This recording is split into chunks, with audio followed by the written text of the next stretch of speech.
My name is Leyton Schnellert, and I am a faculty member at UBC.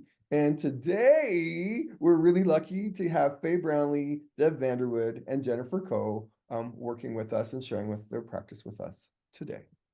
This series, Fostering Literacy in Multi-Age Primary Classrooms, is a partnership between the Ministry of Education, the Rural Education Advisory, and UBC. And we're so delighted that the Edith Landau Virtual Learning Center has partnered with us to make these resources available.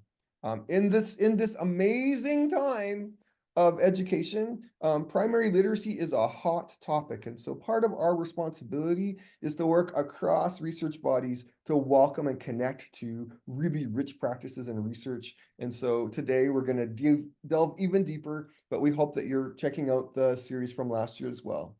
I'm joining you from Syilx territory, which is the Okanagan. And so fortunate, I was with one of my elders in the meeting right before this. And so I have learned so much about being in this place and coming to understand Indigenous ways of knowing and being and connecting that to my teaching and my practice and how I live my life. And one of the words I just thought I would share that was gifted to me by this elder is Anauchenwich. And Anauchenwich means many voices coming together, that we need each voice and what they bring. And from that gift perspective, everyone has something to offer. And there's not one way to be. There's many ways to be, and together collectively, that's what makes things rich and powerful. So welcome today for a little bit of an Alchenwich, where together we come together, share our voices together to solve and explore problems that are really meaningful to us. I have one more slide to share with you.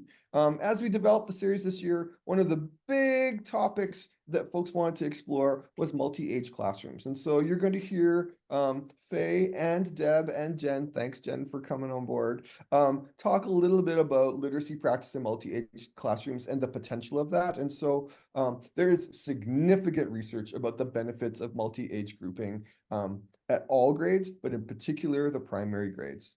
And that we really think together about being in community.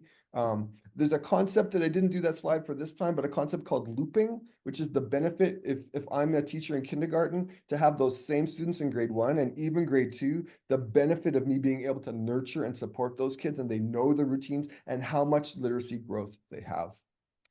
We do also know that multi-age groupings are enhance self-concept. Kids feel known and connected, and they have more positive attitudes towards school because they feel part of that community.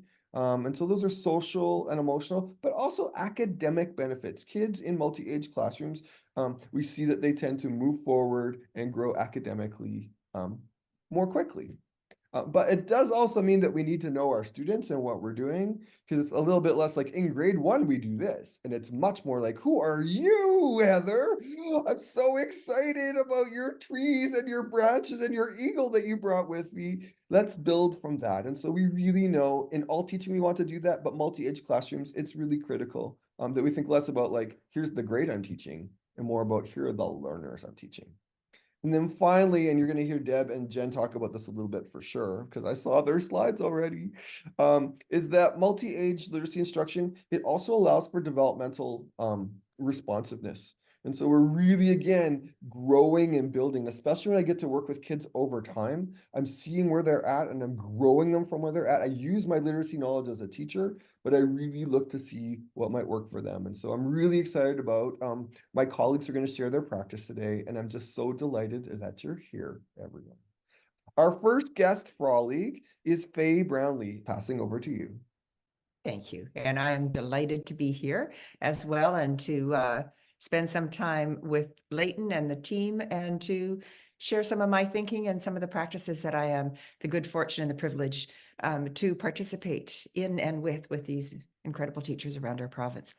I am in a different area than Leyton, and I just keep changing the pictures of the land and the water in front of my home. This is last evening. I'm on the unceded and ancestral lands of the Musqueam, Squamish, and Tsleil-Waututh peoples, and the river, as much as the land itself, the moving parts of the land just constantly remind me of the power of that water moving. through our country and moving through our province, and the peoples who've lived along the water and worked with the water through centuries and centuries, and how it changes. And it looks different all the time as we go today, and it looks differently than it did 100 and 1,000 years ago. But it changes the impact of what we do on a regular basis. I would like to, I get to talk about like just really fun things today. And I'm talking about read alouds and daily independent reading. And so you'll notice when I'm talking about the focus, I say the how to, because it needs to be a little bit of the practical piece in here, the power and the promise. So we'll have a little tiny bit of research, and we'll also have a little tiny bit of the piece that says, what does this look like when I'm doing it in my classroom? How do I get this going? So when we think about what we're doing in working with our students, when I'm taking this lens, I'm thinking, so why am I worrying about a read aloud? Why am I spending time on independent reading? And I'm remembering that the reason we focus on the reading aspect of literacy, which is one of the aspects, not the whole thing, is because we're working to create kids who can read, who have the skills to read, but who also choose to read, who have the will to read. And so those pieces, I mean, that phrase, I guess, guides everything that I think about us doing in our classes, are all of these work pieces that I'm doing with my kids, helping create skillful readers who are also willful, thinking, I want to read, I want to read. So some of you will have seen this diagram or chart before. I'm looking at the two outside pieces in this piece. I'm looking at the piece of the interactive read aloud as a way of starting. I want this embedded daily. And in fact, I'd really like it to be embedded 2 or 3 times a day. As it's going on, where we're grabbing a text, we're grabbing some print, we're looking at an image, and we're sharing our thinking of how we're making sense of this with our kids, that interactive read aloud. Now, you'll notice that this has high teacher support and low student control. At this time, as Leyton talked about in a multi-age class, I really need to know my kids, because I'm not just reading a book. I'm reading a book in a way to invite those kids into being a reader with me with the book. And so I need to know my kids. I need to know their strengths. I need to know their stretches. I need to know their areas of interest, because I'm going to use that in my read aloud. This is very, very different than hearing somebody else read something on a YouTube video, because they can't interact. That's a key word. They can't interact with my kids. They don't know my kids. They can make it sound good, and I can hear the authenticity of their voice, but this is a teaching time. And so it's more than just hearing the authenticity of an author's voice. It's about using your voice to help invite kids in to that reading process. Equally daily, I want to whoosh right through to the other end of the chart, and I want to make sure that there's independent reading, because at this time, kids are getting to try out and practice what they've been learning in my interactive read aloud. And at that time, they're the ones with control, and I'm looking for low teacher support. So this isn't a one-on-one tutorial. This is choosing your text and working with it, and me moving around and having quick mini conferences with the kids as they go.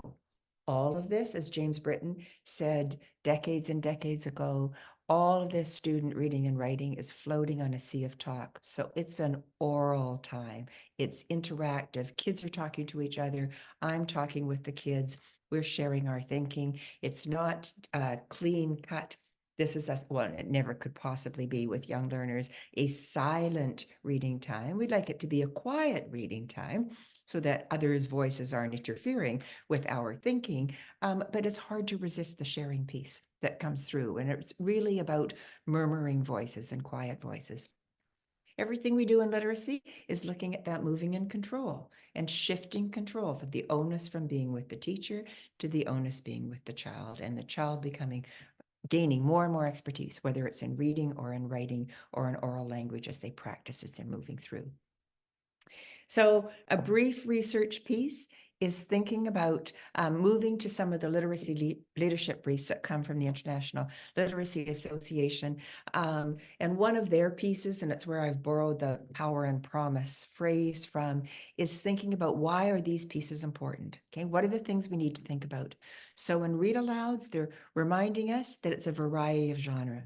Okay, so it's all kinds of different text, and there's big purpose in here. When we read aloud with kids, we help them build their word knowledge and their world knowledge. And so it takes them beyond the experiences that each individual brings into the classroom. It networks the thinking of the kids in the classroom, and it exposes them to new words, new language, new vocabulary, new experiences. And within that is that complexity of the instruction, right? What am I know? Who am I? What do I know? What do my kids need? In the independent reading, we're looking at self-selected text. Okay? This isn't a time where I need my kids in controlled vocabulary text. It isn't a time when you have to be reading at your right level. You get to choose. Now, part of your choice is I'm helping to make sure that the text keeps you engaged, because if you're just spinning on the carpet holding a book, or using it as a platform, that's not actually independent reading. And so that's my job, to help you find something that does engage you and helps you interact with it. But the self-select, the choice is really, really important. As I mentioned, I'm moving, I'm chatting with the kids as they're going, and I'm trying to make sure that I interact with each child with the belief that the child is a reader and they're working to make sense of the text they're working with. And my job is to support that authentic conversation and do a little teaching in there to just stretch them a little bit more. I love the quote, the best readers are those who read the most. It's that with almost any skill, we don't get better if we never have practice. And so we want to look, I don't like the poorest readers phrase, but we want to look at those kids that we don't yet see as sophisticated readers. They're emerging, they haven't yet discovered the joy and the information power in looking at text, and support them in becoming the readers we know they can be. One more tiny piece of research to put in here is thinking about that power of vocabulary. The numbers, when you see them, are mammoth. So this is coming from the UK's reading framework, and some of the research they have in there is quite interesting and coming from different points of view. I particularly liked this one when they looked at a study, the number of words that kids are exposed to before they come to school, words that are popular in board books, picture books. Kids who are never read to at home are exposed to approximately 300,000 fewer words.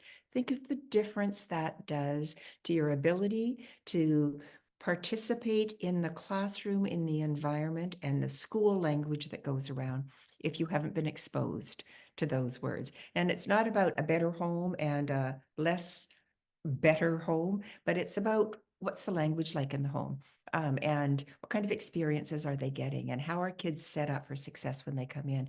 That 300,000 words is a massive number. And so when we get everybody in there and they've got all these different experiences, and coming from different language backgrounds as well, we want to be continuing to build on that language, to open more doors for kids as they're coming through. The other piece that we really want to keep remembering, that reading is more than just fluency. It's more than just reading words correctly. It's about making sense. We need to be making sense of the words, but we have to be making sense of the ideas that are presented in text as we're going. So we're reading aloud all the time. We're talking about our books. We're trying to invite kids in to come join me in this community of being a reader. And we do it throughout the day in planned ways and also in incidental ways. I was in a 1-2 classroom this morning, and just before the recess, I saw the teacher look up, and I could see the look of, oh no, I've got everybody tidied up. They tidied up a little faster than I was anticipating, which is very good news, but now I have another 5 minutes and we're not quite ready.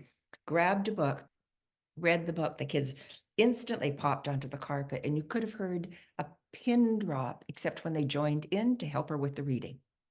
Okay. And it was just like, whoa, we're getting an extra book. One little guy said, it's not even on the day plan because the calendar is up there. And look, here we are getting another one. So just join with me for a moment while I give a really speedy demo of what I want, what I'm thinking about in terms of a powerful read aloud. So, and they don't all have to be brand new, okay? We all know Tacky, okay? Here's one of the reasons I like Tacky. Tacky talks about being unique. Tacky talks about how to be a good friend. Tacky talks about how we can constantly be surprised by somebody's behavior that we think is not going to fit into the pattern that we want it to fit in, like all the rest of us. And oh my gosh, don't they turn out to be the best person ever? Well, in this case, penguin ever. Now, the kids all know Tacky. I said to this group of kids today, if I'm going to talk to some teachers about reading a book to kids, and I want it to be about how everybody's important and everybody's special, when you look around, and they've been doing lots of work on kindness and belonging and getting ready to be really good friends for Valentine's Day, what would you read? They said, oh, Tacky. Okay, I said, I'll take Tacky, because here's what it is I know. They look at this, they relate to it, and they're happy to have it read more than once because they can read it and think about different things as they go. But here's my starting point. I'm looking Tacky the penguin, and I'm looking at the beginning and I'm thinking, oh my gosh, this must be a fiction story, because I don't think penguins, when they're living in penguin land, are dressed like that. So already I'm thinking, I already know stuff about this book because I think this is going to be make-believe. And I'm looking and I'm thinking, well, and Tacky is like particular. I guess this is Tacky because that's his name. Guess it says it up top, Tacky the penguin. So already the author's telling me something. And look at that, Tacky. I guess Tacky must mean kind of funny and weird clothes to be wearing, because I don't know. I don't really know what Tacky means, but that would be my guess when I look at this piece. So let's see what happens. Oh my gosh, when I turn, there's Tacky doing somersaults.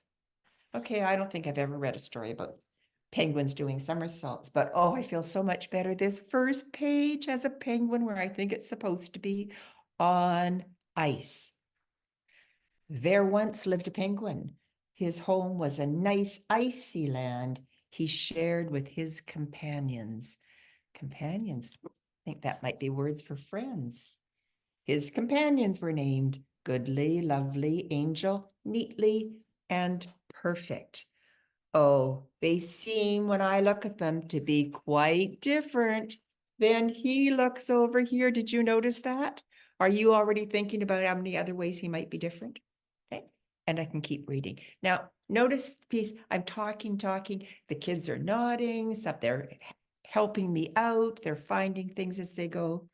Notice how that compares to when I'm doing the same thing and I'm reading about coral reefs, because it's something that we become interested in our class.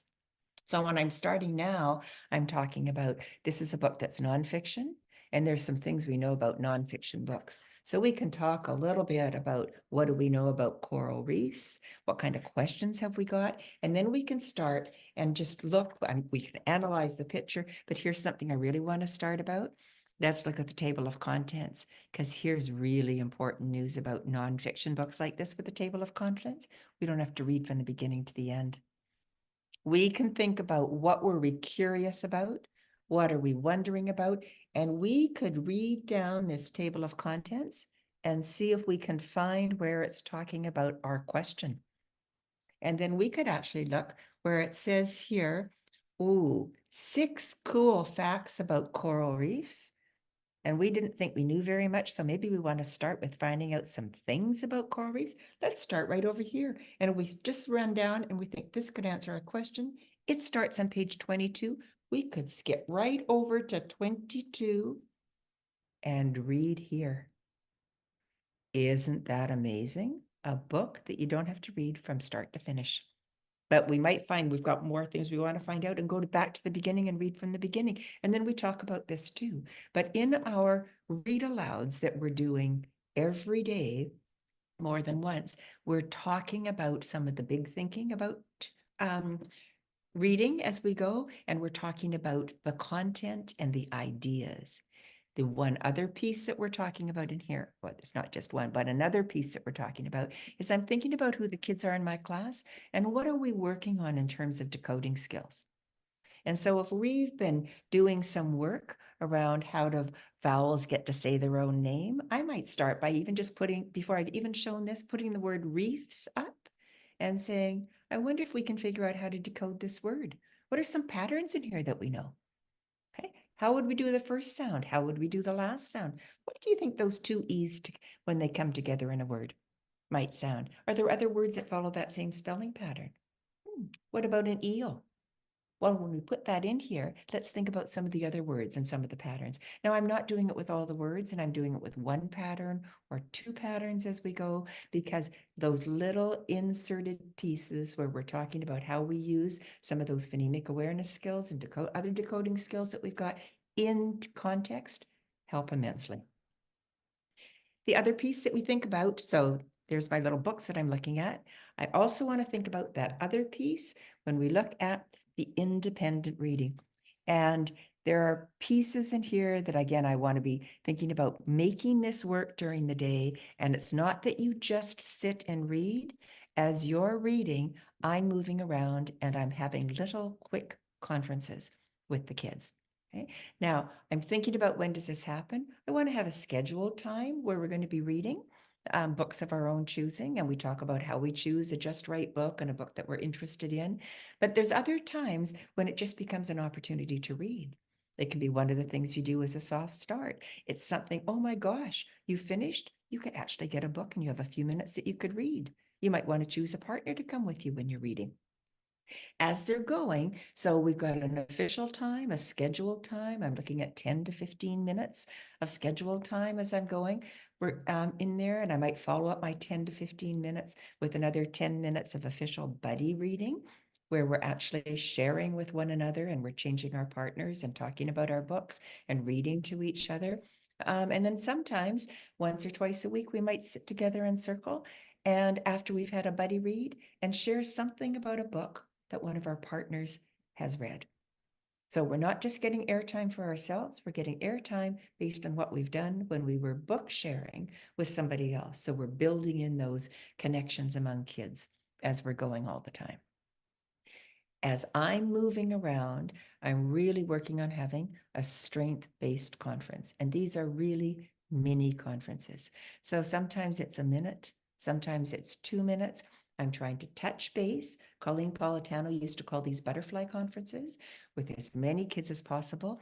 And my goal is by the end of the day, I've listened to everybody read something to me, just in a one-on-one piece at some point during the day.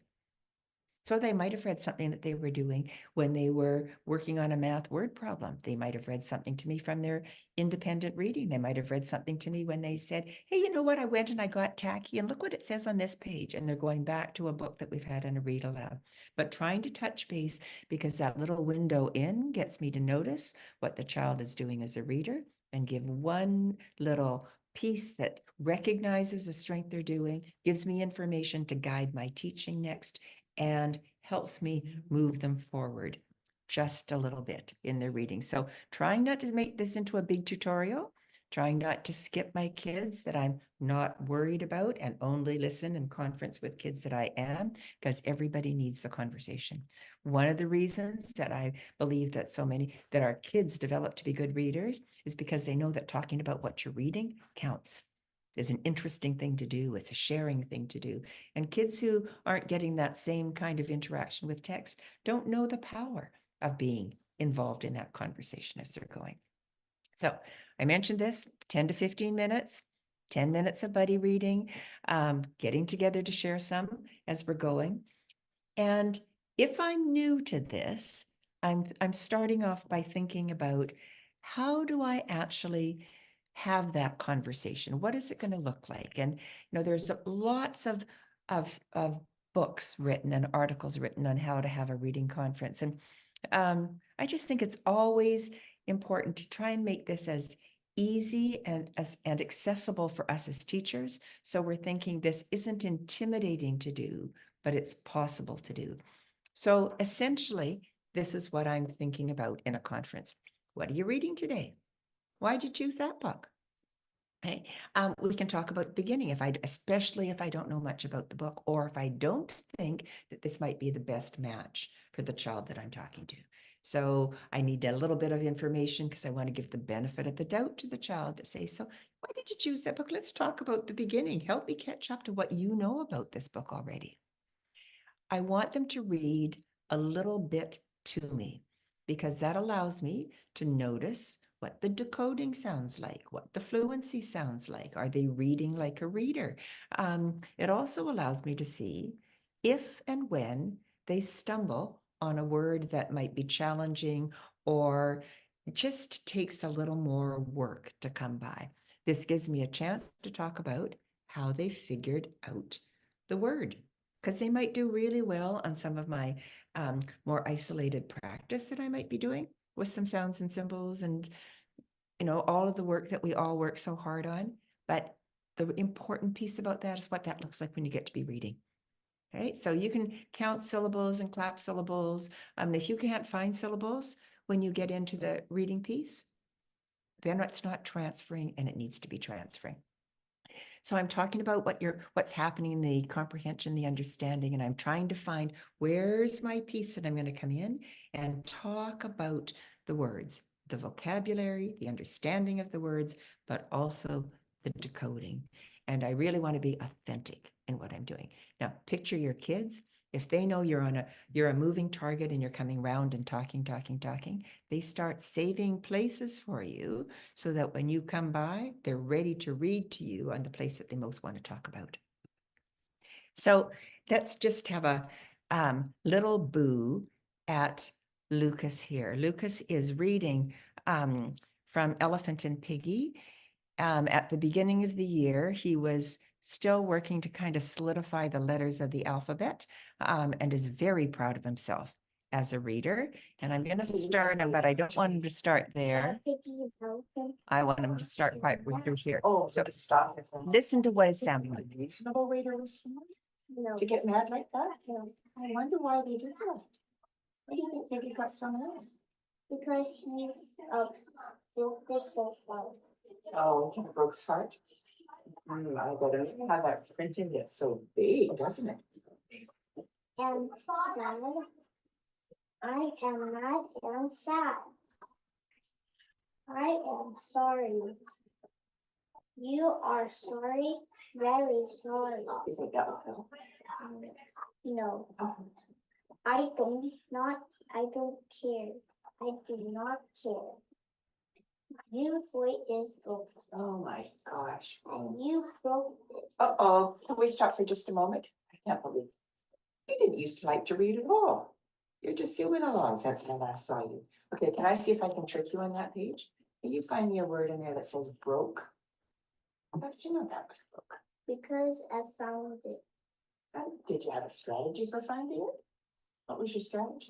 My strategy is if you broke something like a koi, then that's unhelpful. But if you say sorry, you don't say I don't care. Oh, I see. That's right. Can I look back here at broke again for a moment? Are there any vowels in that word? What's that one? Bro, It is. And what's the name of that vowel?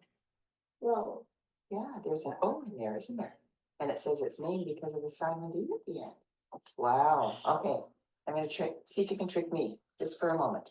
Let's see. There. See if I can find a word. See what my strategies are. Can you find sad? Sad.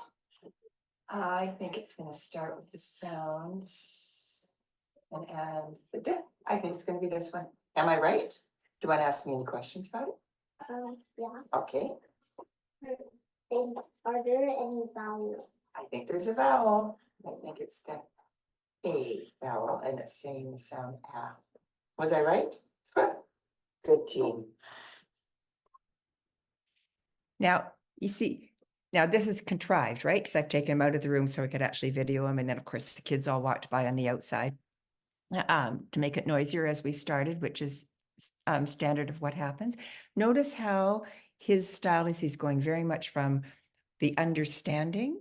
And I'm pushing on the piece because I know, and he's got the book memorized, right? Because this is his favorite book, and he is motoring through every Elephant and Piggie book that's in the classroom and reading them again and again and again. But when I have my conference with him, I'm not going to say always, though I will from time to time, how about we try something else? Because you're such an expert on Elephant and Piggie, but he's finding joy in this piece, and he's liking the fact he knows he's better and better and better, and he likes to read this to other people. But when I'm conferencing, I don't want to just talk about that because I want to see what he's doing with some of the more discrete word skills. And so that's and did you notice what he did? Can you find the word broke? Yes, here it is. And what do you know about it? It's broke. And how did you know it was broken? Can you find, he immediately pointed to the O for a vowel, but then can you tell me something about the vowel? It's broke, right? So he's having a hard time to drill down, but he's using it, but he's also using it because he's practiced it a lot. And so to have him have more executive control with that, I need to have a little bit of conversation in here about the vowels. But notice what he does, and I'm thinking, oh, Lucas, thank you. When I say, can you trick me and find a word? And have you any questions? Yes, you'll ask me a question about a vowel, right? Which is that piece of thing, it's something else now that he's holding in his head as he moves through, which is critically important to be doing.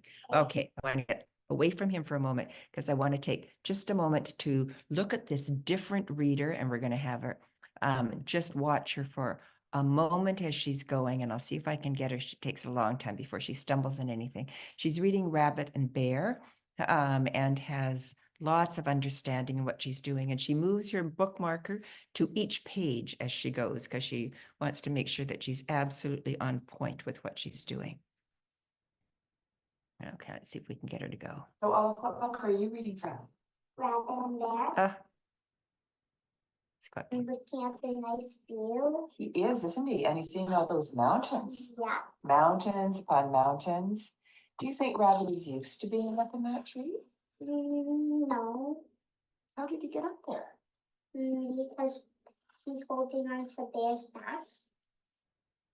And Bear took him up there because of woodpecker? Is that how it works? Yeah. Oh, cool.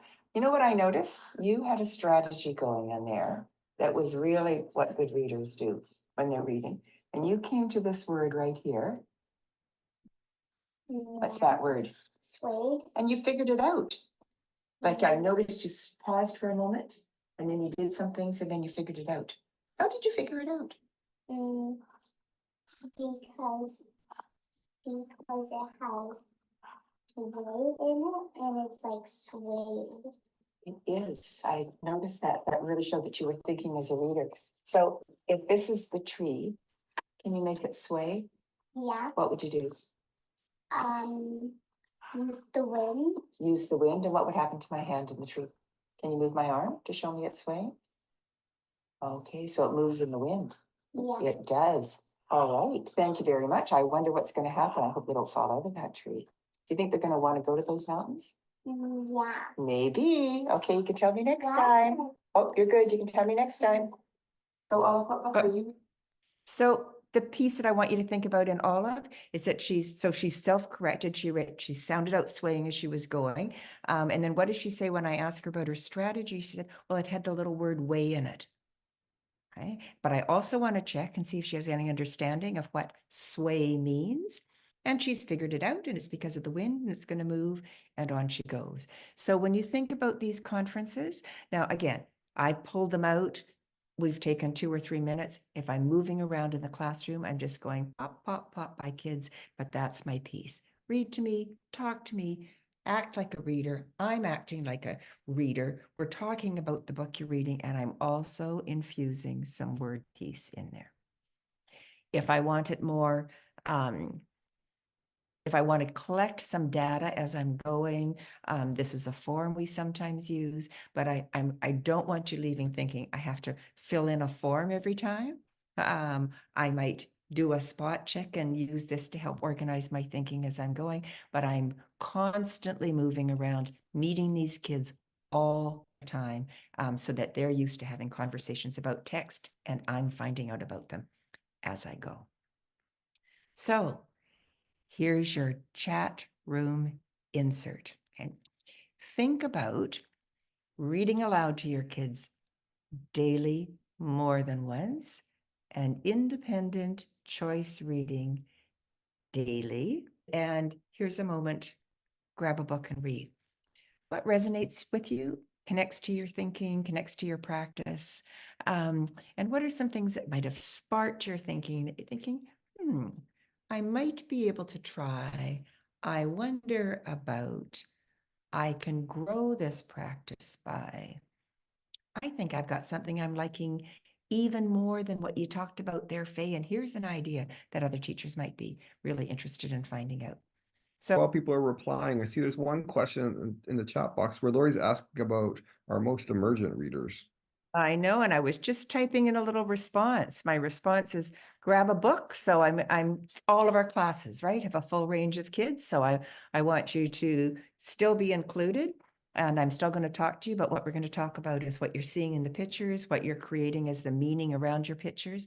But I also want to then to take that piece and say, well, if this was about Piggy, and let's think about how Piggy starts, and I may have to help with that. They may not have any of, even knowing that the P and P are going to be at the beginning, but I've got my alphabet chart with me. Here's the P. I wonder if we can find a P on this page. Oh, look, there's Piggy, and there's the whole word Piggy. So I'm going to lead, so I'm doing one little sound, symbol, alphabet principle piece in there, but talking about this is still about meaning making as we go. Okay, Leyton, I think we're time for me to stop sharing and move on. Thank you, Faye, for bringing us rich practice, helping us connect to what we do, and just deepen the things that we're already doing in our classrooms. I'm delighted that Deb and Jen are willing to share with us this time. I've had a chance to work with Deb in and out over the years. In fact, I think the first couple of times I met Deb, it was through her examples, because she'd been doing some work with Miriam Miller around social learning, the youngest grades. And as I mentioned, Deb is a helping teacher in her school district, so a coordinator, the literacy coordinator in SD 43, everyone, Coquitlam. And Jen teaches a magnificent K1 classroom. Sometimes it's hotter and warmer than others. And I'm not just talking about the teaching, everybody. And Jen and Deb, we're just so grateful that you're going to share some of the work that you've been doing together to help us, again, build our practice in the primary years. Just before we get started, I just want to acknowledge that Jen and I are sitting at Coquitlam on the traditional, ancestral, and unceded territory of the Coquitlam First Nation.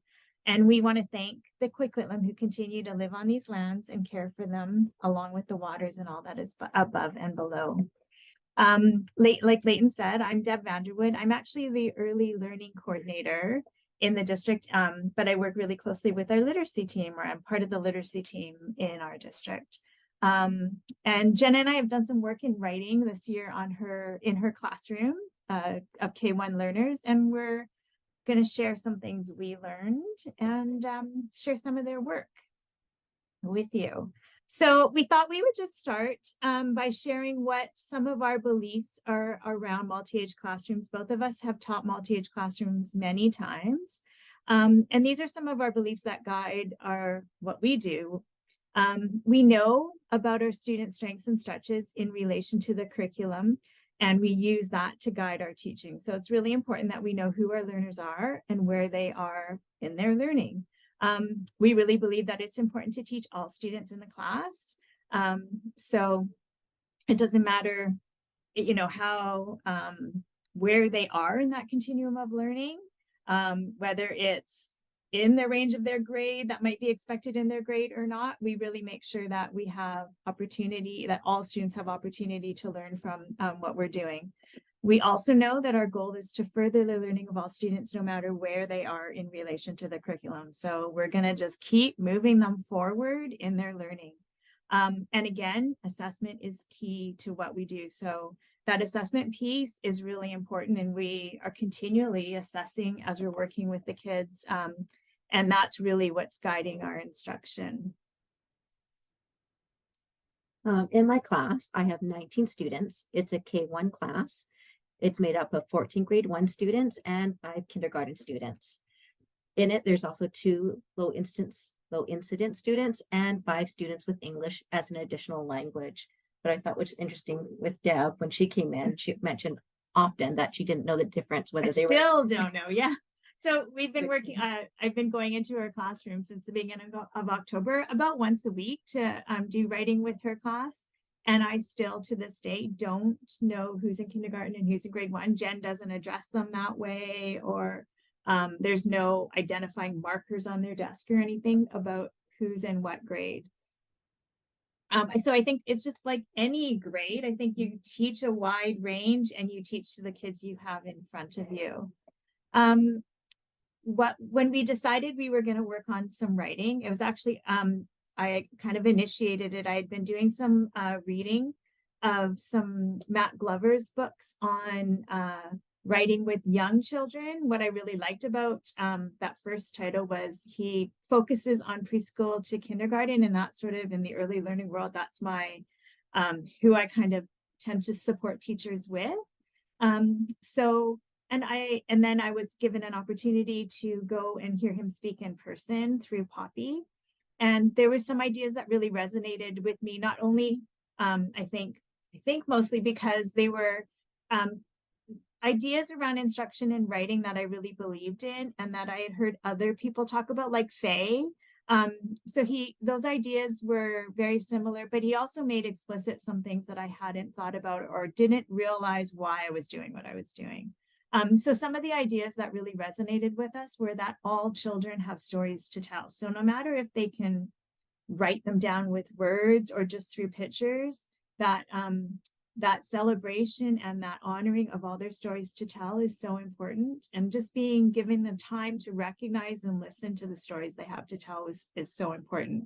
One of the things that Matt Glover talks about is the importance of building on children's compositional thinking. So I always talked about, as a teacher, learning about what my students' understanding of story grammar was. And this is just that piece relating it back to writing and seeing that link is I want to know what my children's understanding is of that, how they can talk and tell stories like a writer. Also, we really believe that children need to be taught to read like a writer. We're going to talk a little bit about this in some slides ahead. He also talks about the importance of giving children nudges versus pushes. So just those instructional pieces that help them get to the next step ahead of them, not the next 10 steps, or, making sure that you're nudging them just enough that it's within reach, and that it's a reasonable goal. And then there's also a difference between teaching and correcting and teaching and immersing, or teaching and just getting them to do something. So there's the time for instruction, and it doesn't always just happen by having them just write. And also the importance of choice. You're going to hear us talk about it a lot through the next slides. And I also really liked how Matt talked about honoring approximation. So really looking at the strengths that a writer has and building on those, and not just looking at what the writer is showing us that they can't do. Okay, so we thought we would just talk briefly about how we use the curriculum in a multi-age classroom.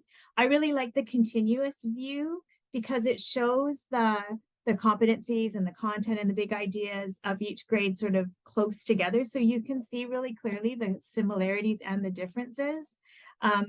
That being said, we use the curriculum, we know what the curriculum is, and we have it in the back of our minds when we're planning our instruction, but really what the driver is when we're planning and making those decisions is the students. So the students are really at the center of our decision making. We need to know what they're able to do in relation to the curriculum.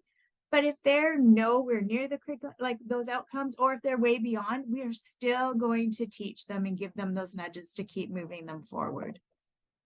Okay, so we're going to start talking just a little bit about what we did when we started working with Jen's students, and she's going to talk a little bit about what we found out about them. Well, like with any classroom, my multi-age classroom has a variety of ability levels. A quote from Matt's book said, "Getting to know your students as people and writers is one of the most important things you can do as a writing teacher." I think this is so true. Knowing my students helps me target instruction and incorporate their interests. When we started this journey, we wanted to just see where all the students were at as writers. So we used a mentor text called I Like Me. It had a simple structure the students were familiar with, plus a topic we felt the kids would know a lot about. Themselves. Yes. We gave them blank paper and let them go to it. We kept it very open-ended. Our focus was really on that writing process, not having a final product. And from that, when we looked at it and conference around with them, a few things we noticed that emerged in terms of strengths and stretches. In terms of strengths, we noticed most had some strong compositional language. They all were super excited about the bookmaking. Some students were independently labeling their drawings, and a few were adding some simple sentences. And they all enjoyed listening to the read aloud, and they were very engaged. Some stretches that we noticed emerge were figuring out how to apply their developing letter sound knowledge into their writing, making that connection between the speaking part, because we've done a lot of oral phonological awareness activities, and applying that and getting those words down. Also learning the difference between a word and sentence. Many started with labeling and how to grow that labeling into writing more words and sentences and matching their spoken word to their written word. We're trying to encourage them, give them little nudges to lengthen their short, simple sentences and take risks with their writing. And we also noticed that many of them were still working on applying simple punctuation and uppercase letters appropriately. Especially those grade ones. Yes, I've had. Yeah, it was really neat to see the progress as they went about that risk taking, I think, is what we noticed. Writing throughout the day, every day. What we really important for kids to grow as writers is to have the time to practice their writing skills. So we find time to write every day, but I think it's important for students to vary the type of writing that they're exposed to. So when Deb came in once a week for a writer's workshop, we were focused more on writing like an author and creating those books and writing from those mentor texts. Throughout the week, we also worked on journal writing, nonfiction writing, usually tied into a science or social topic. We did directed drawings where we'd brainstorm of ideas about the picture and write about them. I do like directed drawings because I find at this young age, it really helps them with their listening skills and develop their fine motor skills. Another thing I use in my classroom is story workshop. More than writing, this is more of an oral experience for them to bring out their oral language skills and develop that sense of story, where the students use loose parts to create pictures and they orally tell about the creation they made. Sometimes it's to another peer, sometimes it's to an adult. Later on, we'll work on recording those ideas, but right now it's an oral activity. And then we do word study. We try to find a short time every day to work on word patterns, building words, different spelling strategies, so they can apply this to the writing to help with that writing fluency. Okay, so like I said, I was going into Jen's class about once a week, and it was for one specific writing block. And so what we did during that writing block was very kind of routine. We kind of did the same routine every time. So we would usually start with a read aloud using a mentor text, and then we would go into a short mini lesson. So it would either be Jen or I writing in front of the kids using whatever that instructional focus was, often trying to emulate sort of what the focus of around writing that we tried to highlight in our mentor text. And then after that mini lesson, we would send them off to do some independent writing or bookmaking. And so it was always, we were giving them an 8.5 by 11 little pre-made blank book. And they had the choice to go and write about whatever they wanted to write about in their book. And then what was really important about that time, though, is we used it to conference with them. And so that was that time to really target instruction. So our mini lesson was based on sort of what we figured the whole class could benefit from. an instructional point around either conventions or composition. And something that we knew everybody would need to nudge their writing forward and had access points. But it was during that independent writing time in our conference that we could really target the instruction to individual needs. And then we always planned to have the celebration of writing through an author's share. We didn't always get there though, because we often found our kids were so engaged in writing that all of a sudden we'd be like, oh, it's time. And usually it was library link. They had to go off to the library bus outside. But definitely we would continue to work on building in that time. And actually it was a little bit easier because often the kids, once we sort of were working on it and over time, they really did start to develop that identity as an author and feel really proud of their writing. So they would ask to share. But it wasn't something that we ended up doing every single time. Okay, so we talked a little bit about some of those things that really resonated and that really guided what we did during our writing blocks together. And one of them was using read alouds as mentor texts. And I really like the way Faye was saying how she's read aloud and learning to read like a reader. We were using read alouds to help our kids develop that ability. I call them our kids now, Jen's kids, to develop the ability to read like a writer, right? So we would often choose an instructional focus and then find a mentor text that we could really explicitly highlight how the author was using that, either that convention or that literary feature, whether it be descriptive words or even where the writing was on the page in relation to the picture or any feature that helped that author communicate the story he or she was trying to tell. So we would highlight it as we were reading aloud, and then we would write in front of the kids either with them or modeling just us with the pen, using that in our writing, demonstrating how we were working on applying it in our writing. When the kids went off, we're going to talk about this a little bit more though, when the kids went off, we didn't demand, or it wasn't a requirement that they write in the same way that the author did. We left it up to them and trusted them that they would take what they needed from that mini lesson and apply it to their writing. That whole idea of the mentor text is, like Matt Glover said, we really like this quote, is to give them a vision for what they're going to try to do. So we really believe in order for kids to learn how to do something, they need to know what it looks like and sounds like. And so that's how we use mentor text so they could have a vision of what a book or a story was to look like. Okay, the other thing with our mini lessons, we really, really believed in the importance of choice as an engaging piece and also as a piece about building their identity as an author. So like we said in the read aloud, we would pick an instructional focus. So either a technique around the craft of writing or a convention. And then we would send the kids off to write while we would conference. And they could choose what to write about or what to work on in their writing. It didn't have to be what we highlighted in the mentor text or in our mini lesson. We totally trusted them that they were going to work on what they needed to work on.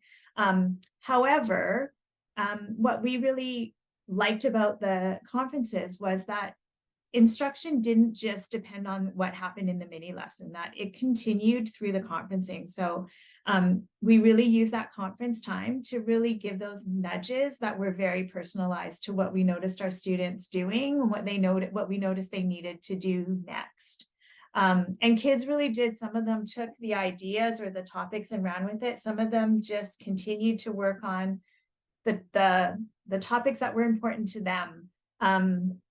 But we really did see their growth and they're applying at different times what we focused on in those mini lessons. And Jen's going to share some of those samples with you later.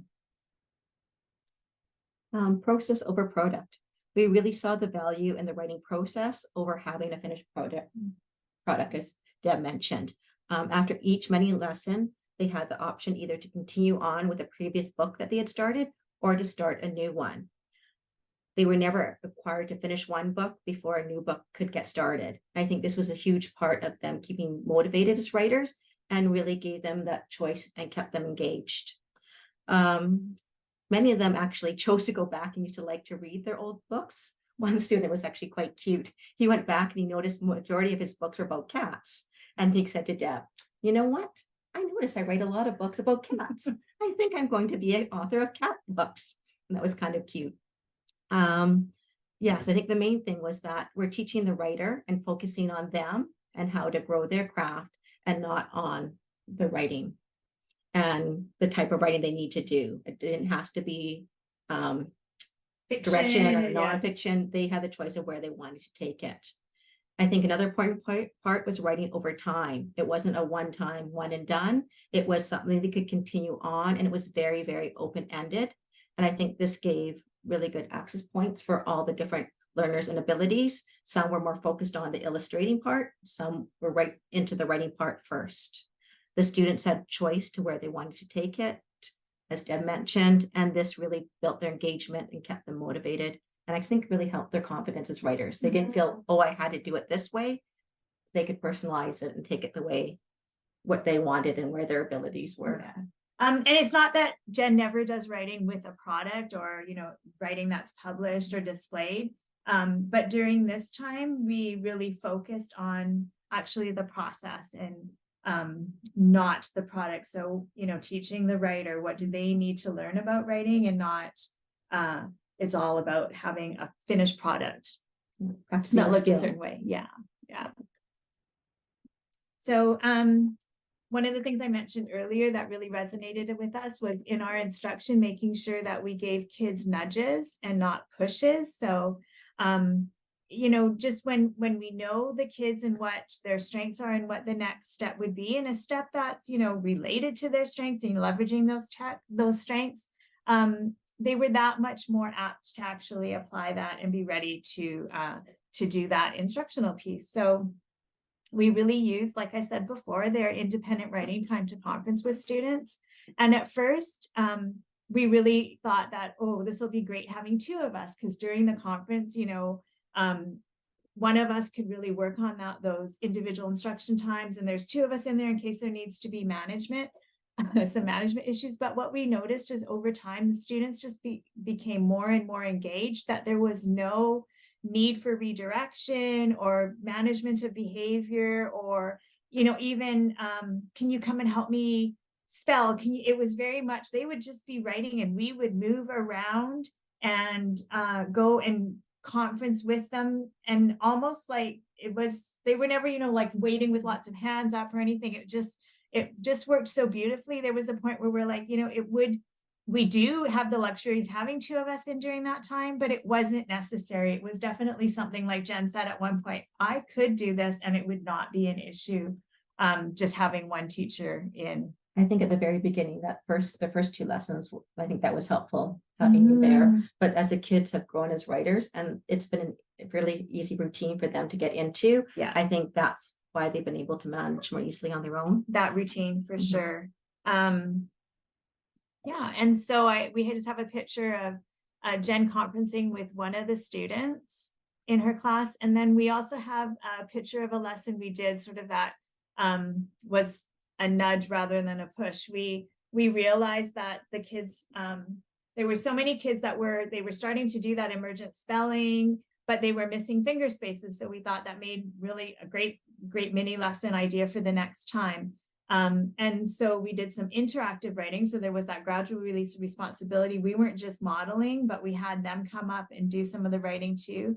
And we did some scaffolding with drawing lines for each word. So when they had a sentence that they wanted to write, we had them count the words in the sentence, and we drew a line for each word. And then we had them read the lines. I would say, just read back your lines. So they would read, and then they would start filling in with their emergent spelling or their and their writing, and that really helped them. And we just noticed right away the kids would take off, and they didn't even need us to help them with the drawing of the lines. They would just start counting those words in the sentence and Jen had worked a lot on that skill, that phonological awareness piece around through her morning message, through her poem of the week, and other pieces. And so it was just another way to connect that reading and writing.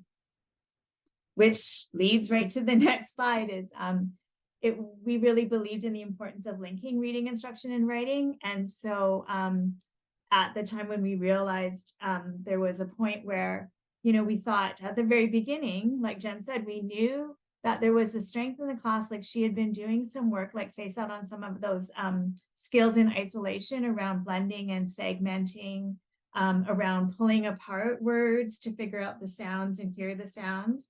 And they were good at that orally. And so when we watched them write the first couple of writing times we had together, she was a little bit surprised at how they weren't applying those skills. And so she was, thinking, looking at their writing, they had a lot of those letter sound correspondences, but they weren't showing us in their writing. So what we decided to do for the next time was kind of try to make that more explicit to them, that they can use those skills to help in their writing words they don't know. So we did a little game that she does with them around blending and segmenting right before or as part of our mini lesson. And then we did some interactive writing like that slide before showed, and where we had them come up and we together would pull apart the word, record the sounds, put it back together. And that really helped with when they started to go and write. And it was like all of a sudden they realized, oh, I can do that. And that helps me in my writing too. And it isn't just something we do at this time when we're sitting on the carpet. It is something that helps us in our writing. And so the little, the picture on the right with the little guy's hands together is showing how he was clapping out the syllables in a word to record and write, figure out a longer word and how to put that down in paper. And also, again, that piece around linking reading, instruction, and writing, and thinking about reading like a writer. So when we're reading a story out loud, what is the author trying to do and how's he doing it? Okay, so that last piece that really resonated with us, that we're going to take to all our writing lessons, is that honoring their authorship. And Jen talked a little bit about this in the slides before, about how the kids in her class really did start to identify as authors. They really saw themselves as writers and talked about themselves as writers.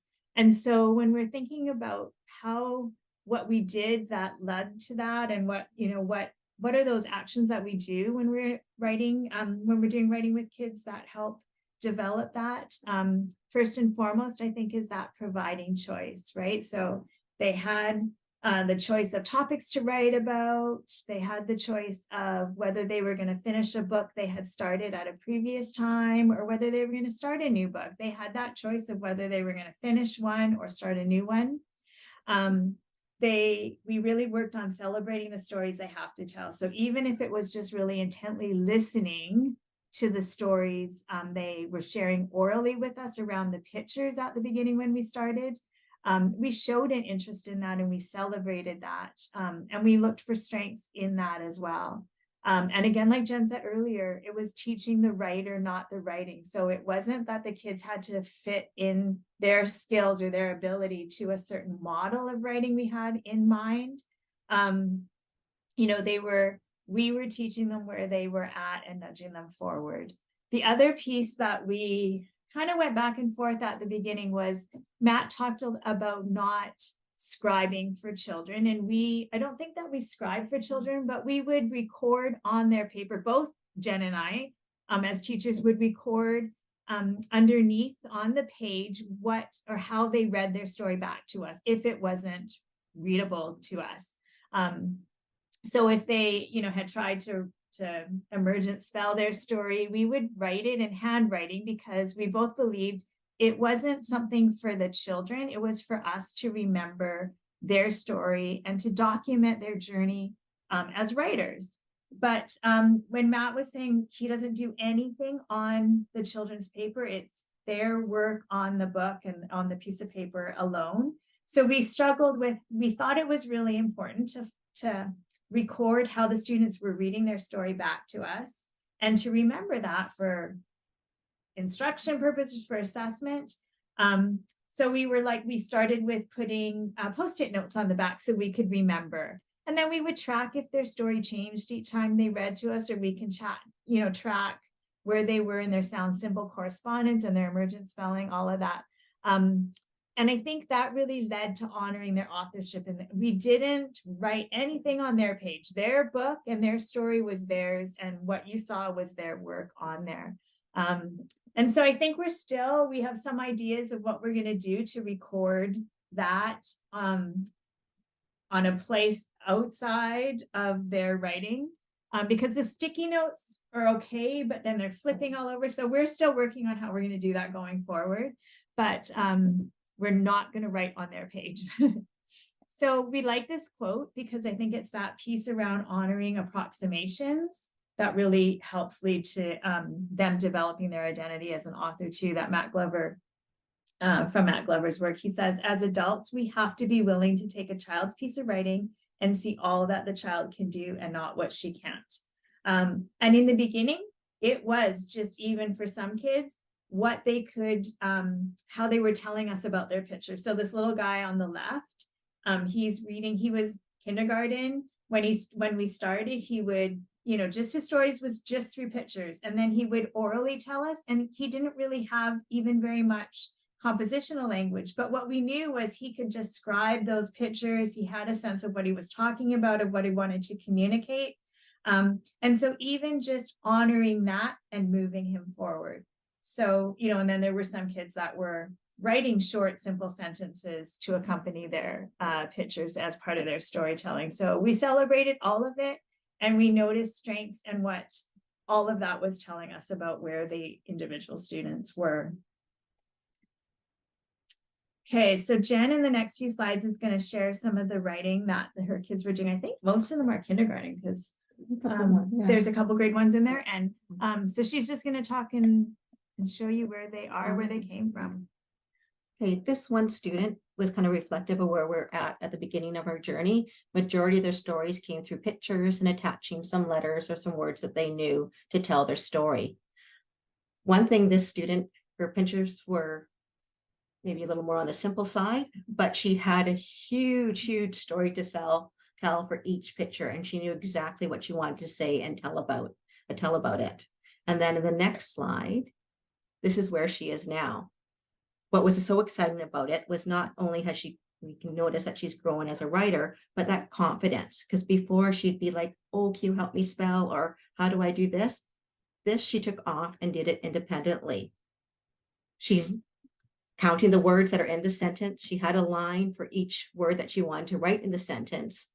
I am at the garden to get a carrot. So initially she was going to write, I can make carrot soup, and wanted to change the idea to make it that her mom made the carrot soup. So which was really cute is she erased the period, added the more lines to accommodate the words that she wanted, add the period at the end, and then wrote those in. So that's really showing us that she's having this understanding of the sense of those conventions. That's fine. Putting spaces between words, championing that, adding some capitals and periods. And I think which is really great, though, that she took the risk and is writing. So it says, I'm at the garden, to get a carrot, so my mom can make us carrot soup. And the picture to go with it. Another example that we found exciting too is how they're trying to, I guess we should talk about book writing was more of a process, applying this to their journal writing. And so this is another student's journal writing, and we really see at the beginning, again, it was more picture and labeling. Now they're adding those conventions and those ideas, craft ideas and sentences at the end, really trying to expand that sentence. The raccoon is under the sun. The raccoon is so cute. And that exclamation mark, trying new types of punctuation as well. We were just excited to see them applying it in other areas, and other times the writing was happening as well. And then this is an example of a student who another has shown, I think it's been amazing to see the growth through this process. At the beginning, he needed some support to help label his pictures. Now he's confident to write his pictures, draw his pictures, and write his own labels on his own, which was really cute, though. He has the lines and the words that he wanted to sound out, like the word had, he has a little dot to show each of the sounds that he's hearing to put them down. I think it's Yeah, that so I think piece it's too. exciting, yeah. Yeah. And that, like, we're Jen's working on those, some of those skills in isolation in other contexts. But we know that the purpose of that is so that they can read real text and they could write real text. And so to see them actually applying it, I think is really exciting. But we also learned, like we talked about in that other slide, is that we have to explicitly teach them how to apply it, or oftentimes we have to explicitly teach kids how to apply those skills. When we do unpack it and maybe teach them in isolation, we do have to talk explicitly about how they use it for real purposes and the end goal, which is real reading and writing. And I think the exciting part was seeing them transfer that knowledge. They just weren't taken in one context. I think this slide also shows how at the beginning he spent a lot of time on his drawing and his coloring because he didn't spend a lot of time on the writing, and then his drawings got a little bit less detailed, but there was way more work put into the writing piece. This was something else that this is like a learning journey for us too, and definitely a process over product. That initially when we started, we thought, oh, we'll start with books. We initially started with plain books. Then we decided to add a line to separate the pictures from the writing, and the students could choose whether to draw a picture on top and write on the bottom or vice versa. Then Matt's doing a workshop here in Coquitlam, a series. And in his workshop, he mentioned about how he just uses his blank pieces of paper. And he doesn't fold them. Yeah, he just uses them as He just 8.5 by 11. grabs them and then staples them on the side. So we thought, you know what? That was actually tying into our mini lesson, how we're working on expanding sentences. And if the kids had more room, that maybe they would take that opportunity to expand it.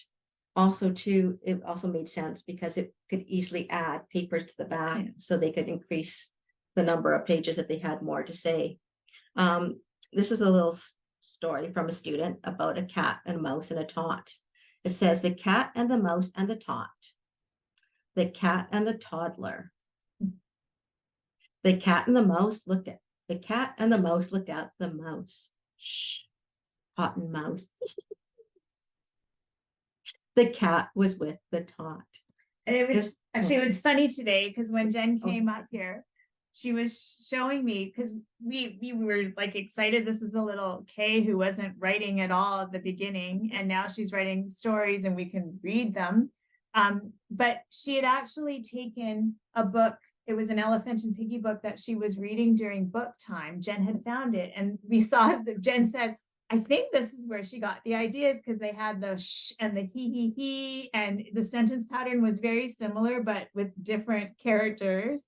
And so she's reading like a writer, even during book time, and when she's choosing, like not just during the read aloud. And I think this was a good process. Like, I appreciate Deb bringing this idea to me and introducing me to Matt Glover. And as a primary teacher, my main goal is to get the kids excited about reading and writing. And I think this opportunity truly got them excited. And it's a process that we can continue on. And it really is, what I like is open-ended, especially in multi-age classrooms. There's access point for all students because of the open-endedness. All students feel successful doing it. And there's a huge engagement factor and motivation factor to write. We're going to end with this picture because I think this kind of sums it up. We got to the point where sometimes I would go in before recess, sometimes I would go in after recess. And this time was when I went in after recess. And so lunchtime came and they would not stop writing. They took out their lunch and they're still eating and writing at the same time. So we thought, that's half the battle right there, is that engagement and their willingness to write. So yeah, it was, we're really excited to continue and take what we're noticing and continue. We've got lots of ideas for the next sort of nudges and the next pieces of instruction for our mini lessons. But yeah, that's our part. There's one question in the chat box, which is, how often do you have writing blocks, and how long would the writing blocks typically be? We do, I guess I do with Deb came in once a week, but I do writing every day. But we do writing as part of language arts, but we also do writing when we do science, when we do social studies. Writing is tied into our craft activities, like when we do like art and stuff like that too. So it's hard to say. I definitely have a writing block in the morning, but there's always these opportunities, like in our writing center to write throughout the day. Cool. So can I press on that for just a minute? Because I think that's a really important thing to be thinking about, is that it's a little bit like what I was talking about with the read aloud and the independent reading. Here's a structured time where I know I'm going to do it, and then it sneaks in to all these other aspects as it makes sense. When you plan for your writing block, whether it's with your journals or when Deb comes, what kind of time are you planning for that sort of formalized piece? We usually, I'd say a block, 40 minutes, but we 40 kind of minutes? sometimes break it up too, because depending on our schedule, sometimes at this younger age, we're growing and building up our stamina. So sometimes we'll do a short time and then we'll break it up and then we'll come back to it. So we might do, like on our directed drawing days, we might work on the picture and adding details. And then we'll come back, like do something else, come back and do a mini lesson about the writing and brainstorm some ideas. And then they can get back and have some time to do independent writing. So in total, I'd say maybe like, 20 and 20, like a 40-minute block. Sometimes it's together, depending what we're doing. Sometimes it's separated. Right. And I love the fluidity of that. It's that you're responding again to what the kids need and your teaching goals and moving back and forth. So they're not just sitting there for 40 minutes, but there's all kinds of activity and direct work going on, and then application chances and chances to move and talk with one another and get their ideas down on paper. I have been watching in the chat, and several people have been commenting on the growth that they've seen with kids. And I think it's just such a marvelous piece when we look at those kids. And I'm thinking about your kindergarten kids, especially, who come in eager to learn. It's that I come to school and I'm going to be a reader and a writer in just a couple of days. That so many think, but you just look at that transformation that goes, and the joy and the involvement. And I'm looking at what you're showing us with samples, and we're halfway through the year and thinking, oh my gosh, wouldn't it be wonderful to see what these kids look like in June, and how they leave, as with that sense of I am a writer as I go, and where that's going to head, and just the foundation that they have, and the integration of the skills into a piece of I'm writing to communicate. I'm always talking about voice and choice, and you could see that voice and choice coming through with those kids. So, and then it's just always the magic of working with others. We started off, and I'm talking about read alouds and independent reading, and you're starting your writing piece by talking with your read aloud and naming it a mentor text. Like it doesn't matter what we call it, but let me bring in other voices and use those to help teach and model for the kids as they move forward. So, so many ideas, and just wonderful to see all that. And the other piece in here is that it's just so clear about the multi-aging. It's just not an issue. Right? You're working with open-ended pieces. There's an access point for everybody. There's an extension point for everybody. We're networking our thinking and building on the power of the group as we go. And I think that's just such a huge piece too, in building that community of learners. So thank you very much. And Leyton, I think you get the final word. Amazing. Thinking about how we can support students to find that engagement and passion, but just how kids need chances to use their sounds and those approximations, right? We build them and we scaffold them and we build them, but they have some ownership. And I just loved it. I can't wait to come back and visit your classroom again, Jen. Just so appreciate how we are explicitly teaching our kids and how we are using those opportunities to scaffold and grow and build. And when there are independent opportunities, the kids have the tools to use in those opportunities to make meaning and share what they're reading and writing. Have a great evening, everybody. Thanks for coming.